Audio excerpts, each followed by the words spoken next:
신호등이 바뀌길 기다리며 차를 운전하던 한 남자가 갑자기 눈앞이 뿌옇게 안 보이는 실명 상태가 된다. 언뜻 보아도 남자의 눈은 건강해 보인다. 홍채는 밝게 빛나고 공막은 도자기처럼 단단하다. 하지만 순식간에 눈이 먼 남자는 절규한다. 첫 번째로 눈이 먼 남자가 안과 의사를 찾아간 이후 의사 역시 눈이 멀게 되고 그 이후로 눈먼 사람들이 속출하기 시작한다. 포르투갈 작가 주제 사라마고가 쓴 눈먼 자들의 도시는 원인을 알 수 없는 백색 실명 전염병이 사회 전체로 퍼져나가는 것을 시작으로 이야기를 시작한다. 백색 실명이 된 사람들은 정부 당국에 의해 정신병원에 강제 수용되고 무장한 군인들은 전염을 두려워해 탈출하려는 자는 무조건 사살한다. 그리고 이 눈먼 자들 속에는 유일하게 눈뜬 자, 안과 의사의 아내가 있다. 통제된 시설 속에 감금되고 버려진 눈먼 자들은 스스로 먹을 것을 찾을 수도 없고 최소한의 위생과 배설 욕구조차 해결할 수 없는 가운데 생존을 위한 약탈과 폭력 속에 희생된다. 세상 모두가 눈먼 가운데 단 한 사람만이 볼 수 있는 세상. 과연 이 참혹한 현실 속에서 이들은 살아남을 수 있을까?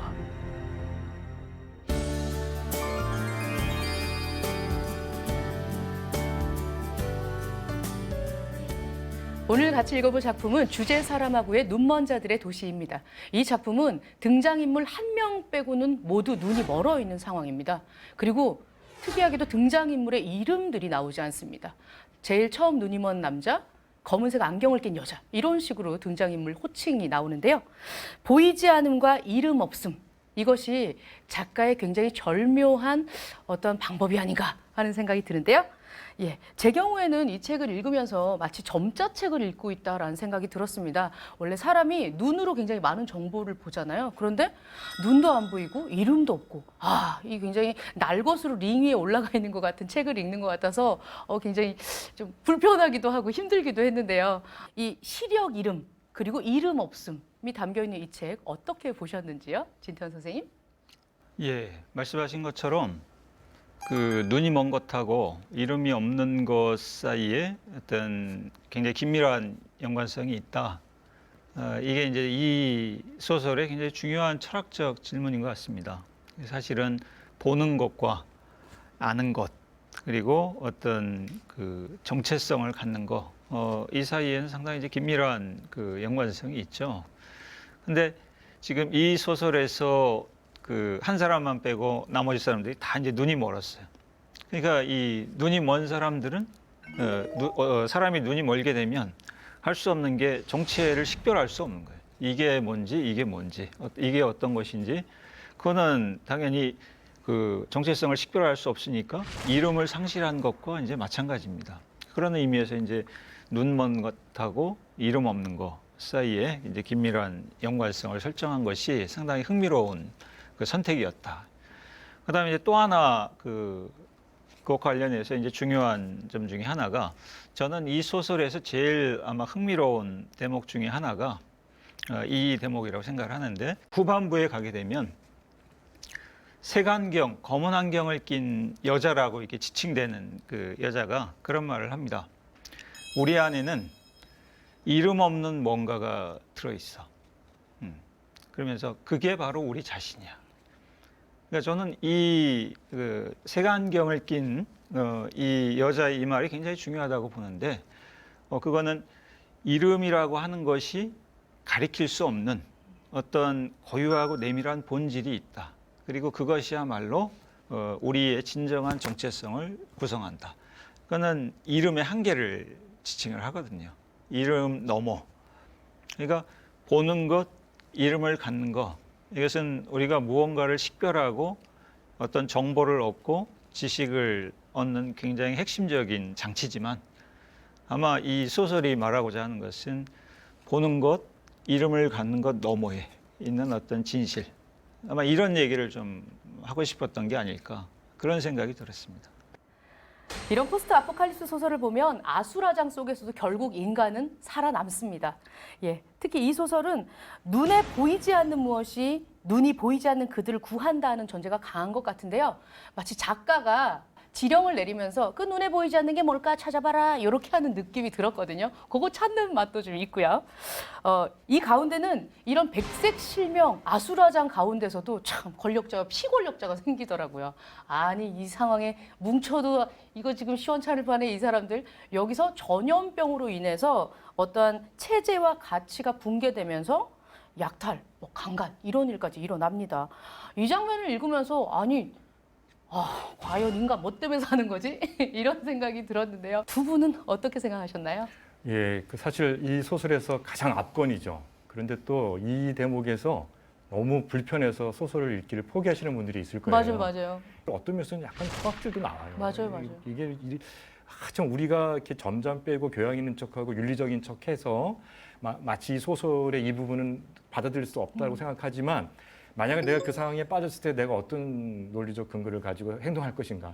아마 윤리, 가치, 그다음에 뭐 종교성 이런 거보다는 당장 내 먹을거리 또 내가 같이 내 가족과 수용소에 갇혀 있다면 내 가족을 먹이기 위해서는 이런 굴욕적인 복종 관계도 지배와 복종 관계도 받아들이겠다는 모습을 보이겠죠. 그런데 이제 거기서 이제 어떤 그 우리의 적나라한 어떤 그런 이기성이 잘 드러나요. 그러니까 그 부분이 없다면 사실 이제 우리가 이 작품에서 작가가 그걸 벗어나는 과정에서 뭘 보여주고자 하는 걸 놓칠 수가 있겠죠. 그래서 저는 좋은 작품이란 뭘까? 또 고전의 반열에 오르간 작품은 무엇일까? 사실은 읽는 사람이 굉장히 거부 반응을 일으킬 정도로 우리의 어떤 본성을 끝까지 밀어붙여서 다 드러내게 하는 그런 장면이라고 생각하거든요. 물론 이제 이 작품에서는 이 수용소에서 이런 상황은 방화로 그러니까 쳐들어가서 불을 질렀어요. 근데 그게 또 일군의 집단적 힘이 아니라 사실은 또 비극적이죠. 그렇죠? 그래서 이제 자기 몸을 성적으로 착취당한 여성이 자기 몸을 불살라서 이 집단을 응징하는 과정에서 전체 수용소가 불타버리는 장면이 나오는데요. 누가 누리고 있고 또 저항해야 되는데도 불구하고 저항하지 못하는 건 무엇일까 하면서 우리 모두를 좀 되돌아보게 하는 그런 사실은 좀 말하기가 좀 이렇게 저어되는 부분이기도 하지만 명장면이기도 한 거죠. 예. 말씀하신 것처럼 그 부분도 굉장히 괴로웠습니다. 그리고 넘어갈까 말까 했는데 끝까지 보라고 하시는 거 보니까 굉장히 엉망진창이라서 더 힘들었거든요. 그 사실은 그 이제 지금 말씀하신 게 그 수용소에서 이제 일어난 일이죠. 그러니까 처음에 이제 눈이 먼 사람들을 국가에서 그 사람들을 이제 격리시키는 이제 수용소를 하나 만들고 거기에 이제 이 사람들을 이제 집어 넣는데 그 수용소에서 그리고 나서 이제 굉장히 끔찍한 여러 가지 이제 일들이 벌어지죠. 거기서 이제 뭐 그 어떤 약탈도 벌어지고 또 어떤 살인도 이제 벌어지고 또 이제 어떤 성폭행 그런 것도 벌어지고 결국 이제 살인 나중에는 이제 방화를 통해서 이제 수용소 자체가 이제 소멸되는 이제 그 일까지 벌어지는데 그 수용소라고 하는 이 장치 저는 좀 이것을 이 홉스의 좀 리바이어던이라는 그 작품을 좀 뒤집으려는 또 시도가 아닌가 저는 그렇게 좀 생각을 했습니다. 왜 그렇게 이제 생각을 했냐면 이 토마스 홉스의 이제 리바이어던은 우리가 잘 알다시피 이제 사회계약론을 체계적으로 이제 전개하고 있는 책인데 간단히 말하면 홉스의 사회계약론이라고 하는 것은 한편으로는 자연 상태가 있고 다른 한편으로는 이 국가라고 하는 것에 이 대립 관계로 이제 이루어져 있습니다. 자연 상태는 홉스가 전쟁 상태라고 부르는 거죠. 그러니까 이 자연 상태 속에서는 자원이 희소할 뿐만 아니라 이 사람과 사람들 사이에 어떤 불신과 적대적인 관계가 존재합니다. 그래서 자연 상태에서는 도저히 사람들이 살 수가 없기 때문에 사람들이 자신들의 권리를 국가에 양도해서 국가로부터 자신들을 보호해 달라고 이제 계약을 맺게 되죠. 그 결과 이제 세워진 것이 바로 리바이어던으로서 이제 국가입니다. 그러니까 국가라고 하는 것은 홉스 사회계약론에서 사람들의 안전과 재산과 목숨을 보호하는 그 가장 근본적인 장치죠. 근데 이 수용소에서 보면은 이 수용소야말로 자연 상태입니다. 여기에서 사람들이 서로를 불신하고 적대적인 관계를 맺고 약탈과 살인과 방화, 그다음에 성폭행 이런 일들이 벌어지죠. 근데 이 자연 상태를 조장하는 게 누구냐면 국가입니다. 이 국가가 사람들을 수용소에 몰아넣고 너희들끼리 알아서 해라. 우리는 너희들한테 아무것도 해줄 게 없다. 그러니까 홉스와는 다르게 이 소설에서 국가야말로 사람들 사이의 적대적인 관계, 전쟁 관계 이런 것을 조장하는 역할을 이제 맡는 거죠. 그러니까 그런 의미에서 홉스의 이제 리바이어던을 이제 좀 뒤집는 그런 걸 보여주는 것 같다 이렇게 생각을 했습니다. 그러면 주제 사람하고 작가 같은 경우는 이 정부에 대한 신이나 이런 게 그 안에서는 없어, 필요 없어 이렇게 표현했다고 봐도 될까요? 그렇죠.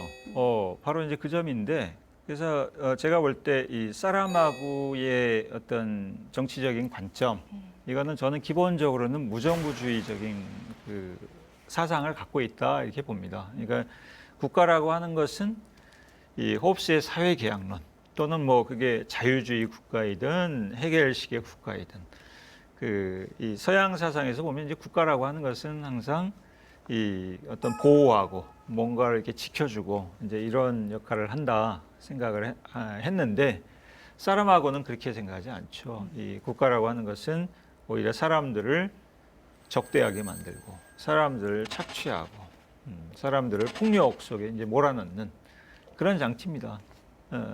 그러니까 그런 점에서 보면 국가에 대해서 굉장히 불신하고 있다라고 본다는 점에서는 이제 무정부주의죠. 그렇죠. 왜냐하면 이 작품이 무정부 상태잖아요. 무정부 상태가 돼버리면 안 해. 처음에는 국가가 작동을 해서 수용소에 몰아넣었지만 결국 이 백색 이 공포증이 감염이 다 되면서 결국은 아무것도 작동하지 않죠. 국가가 무정부 상태에 빠졌을 때 구원할 수 있는 사람이 누구냐? 그럼 눈뜬 여성이었던 거죠. 그래서 새로운 가치관을 담지하고 있는 대표하는 여성이 새롭게 이 문제를 해결해 나가잖아요. 국가가 해낸 게 하나도 없어요. 그러니까 무정부 상태를 구원한 것은 무정부주의였어요. 그런 측면에서 작가가 상당히 정치적 의식이 되게 선명하다 이렇게 볼 수 있죠. 저도 권호 선생님 말씀에 동의하는 게 여기서 아내가 남편한테 이런 얘기를 합니다. 여기 당신 눈 떴으면 정말 엄청나 볼 수 있는 게 하나도 없어 이런 얘기를 하는데 그때 의사인 남편이 이런 얘기를 합니다. 영혼이 살아있는 곳이 있다면 그게 눈인데 사람들이 다 눈을 잃어서 그런 거다라고 얘기를 하면서 그러면 영혼을 잃지 않은 유일한 사람이 아내라는 얘기잖아요. 아내는 그래서 혼자 볼 수 있다는 이유로 눈먼 자들의 보호자가 되기도 하고 끔찍한 현실을 모두 목격하게 됩니다. 왜 이 작가가 단 한 사람, 이 아내의 눈만 띄게 한 걸까요? 뭐 작가의 의도를 정확하게 알 수는 없는데 저는 그 여성이 혼자서 눈을 뜨고 있다. 그거는 상당히 좀 중요한 것 같아요. 만약에 그 남성이 그 눈을 뜨고 있다 이랬으면은 아마 이 작품이 조금 더 약간 싱겁지 않았을까. 조금 더 이제 그 할 수 있는 얘기들이 좀 줄어들지 않았을까. 특히 이제 수용소에서 이 깡패 집단이 그 사람들을 말하자면 이제 갈취를 하죠. 네. 갈취를 하고 이제 심지어 이제 그 여성들을 데리고 와서 이제 집단적으로 계속해서 이제 성폭행하는 이제 장면들이 나오는데 그거는 사실은 여성 혼자서만 지금 눈을 뜨고 있으니까 그런 일들이 좀 가능한 것 같아요. 그러니까 만약에 이제 남성이 눈을 뜨고 있었다. 그러면은 아마 깡패들을 이게 눈이 먼 깡패들을 제압하기가 훨씬 더 쉬웠을 것 같고 그렇다면은 이 소설에서 할 수 있는 얘기들이 좀 줄어들지 않았을까 좀 이제 그런 생각이 좀 들었습니다. 우리 이야기 천재 이건우 선생님 등장인물이 눈을 네네. 남성도 떴다. 네. 혹은 뭐 눈 뜬 사람이 여러 명이다 이런 생각이 들었으면 이 작품이 어떻게 흘러갔을까요? 주제의식을 이렇게 강조하기가 어려웠겠죠. 일단은 이게 눈먼 자 가운데 그 눈뜬 여자의 그 남편이 의사인데 네. 직업이 안과 의사잖아요. 맞아요. 아무짝에도 쓸모없다는 뜻이잖아요. 안 보이니까. 그럼요. 의사라고 하면 눈이 멀어도 뭔가 다른 걸 할 수가 있는데 하필은 안과 의사에서 이 상황에서 아무것도 못해요. 저는 그걸 어떻게 해석하냐면 기존의 가치관이나 세계관이 중지됐다는 거예요. 그것이 유효가 끝났다고 보는 거죠. 그럴 때 가장 연약한 그리고 실제로 보면 아무 일도 해낼 수 없는 안과 의사의 아내가 이 위기를 탈출할 수 있는 결정적인 역할을 해내잖아요. 그러니까 새로운 가치관이나 세계관의 그 등장이라고 봐야 되는 거죠. 그럴 때 이 여성이 눈뜬 여성이 어떤 삶의 태도로 이 위기를 극복하느냐 보면 헌신과 사랑과 연대죠. 그러니까 작가가 보기에는 우리 세계가 남성적 세계관에 의해서 늘 약육강식 그리고 전쟁 상태였다면 새로운 세계는 바로 사랑과 연대 그리고 헌신해야만이 되지 않냐. 이 가치를 이 작품 속에서 우화적으로 전달하기 위해서 아내만 눈뜨게 했다. 저는 그렇게 보고 있습니다. 그 점과 관련해서 저도 이제 그 문제가 중요하다고 보는데, 그러니까 이제 한 사람만 눈을 뜨고 있고 나머지가 이제 다 눈이 멀었다. 이거는 결국 그 지도자하고 어떤 이제 이 대중 이 관계에 대한 좀 알레고리라고 이제 볼 수 있거든요. 그러니까 그 인류의 문명이라고 하는 것은 항상 이제 어떤 문명이든 간에 결국 이제 지도자, 또 통치자라는 게 있고 또 이 피지도자 또는 이제 피통치자라는 게 있고 결국 이제 그 사이의 관계가 이제 문제가 되는데, 그러니까 이 작가가 사라마고가 그 여성 혼자만을 이제 눈뜨게 하고 나머지는 다 이제 눈멀게 했다. 그것의 이제 또 다른 의미는 이 지도자와 그 피지도자, 그러니까 어떤 그 지도자와 대중 사이의 관계를 좀 새롭게 사고해 보려는 좀 의도가 있지 않았을까. 그러니까 만약 그래서 눈뜬 사람이 남성이었다라고 하면은 이 지도자와 대중의 관계를 사고하기가 훨씬 더 좀 제한적이었을 것 같아요. 예, 그러니까 아마 그 여성을 유일하게 눈뜬 자로 남겨놓은 것은 지도자와 대중의 관계를 좀 새롭게 사고해 보려는 그 의도를 담고 있다, 이렇게 좀 생각이 들었습니다. 정말 눈뜬 유일한 사람이 여성이어서 아까 선생님 말씀하신 것처럼 사랑과 연대와 희생에 어떤 도움이 됐는지 모르겠지만 그게 마지막을 가다 보면 눈을 뜨는 사람들이 생깁니다. 한두 명씩 눈을 뜨고요. 의사의 아내는 이런 매번 자기도 언젠가는 실명이 되지 않을까 하는 걱정이 되면서 모두가 눈을 뜨자 또 의미심장한 말을 하면서 마무리가 되죠. 사람들이 눈이 멀었다가 다시 보게 된 것이 아니라 처음부터 눈이 멀었고 지금도 눈이 멀었다고 말한다. 이 마무리는 뭔가 좀 사람하고가 던지는 경고 혹은 질타 같은 느낌이 들었는데요. 두 분은 마무리가 어떠셨는지요? 아까 이제 제가 얘기했던 것하고 좀 관련이 있는데, 그러니까 그 인류 문명에서 그 눈이라고 하는 것은 사실은 굉장히 고귀한 감각으로 되게 이제 이해가 되어 왔습니다. 그게 이제 동서양을 이제 막론하고 그럴 만한 게 우리 이제 눈을 시각을 통해서 그 많은 것을 알게 되고 또 어떤 세상의 질서를 이제 확인하게 되고 하니까, 그래서 이제 눈이야말로 이제 우리가 그 세상을 인식하고 또 살아가는데 가장 이제 의지할 수 있는 그 기관이죠. 근데 이 사라마고가 이제 보여주려고 하는 그 어떤 논점 중 또 목표 중에 이제 하나는 그 눈이라고 하는 것이 정말 얼마나 이게 신뢰할 수 있는 그 도구냐 또는 장치냐. 그래서 우리가 눈을 가지고 이 세상의 진실을 얼마나 파악할 수 있냐, 이런 점인 것 같아요. 그러니까 이 의사의 아내, 이 유일하게 눈뜬 사람이 우리는 처음부터 눈이 멀어 있었어라고 이제 얘기하는 것은 보는 것이 이제 지니고 있는 어떤 맹목, 이런 것을 좀 표현하고 있다. 그런 생각이 들었습니다.